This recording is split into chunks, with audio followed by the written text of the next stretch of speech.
రెండు రకాలైన లాభాలు జరగబోతున్నాయి. ఒకటి, ప్రభుత్వ పథకాలకు నోచుకొని వారు ఎవరైతే ఉన్నారో వాళ్ళకు ప్రభుత్వ పథకం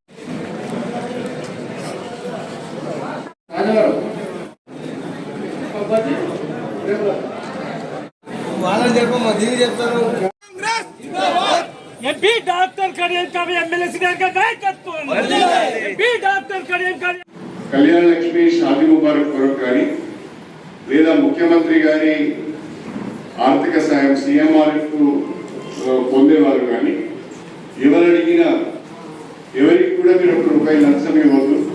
త్వరితగతిన మేము మీకు డబ్బులు ఇప్పిస్తామనో లేకుంటే మేము ఎక్కువ డబ్బులు తెస్తామనో ఎవరైనా మోసం చేస్తే మోసపోవద్దు.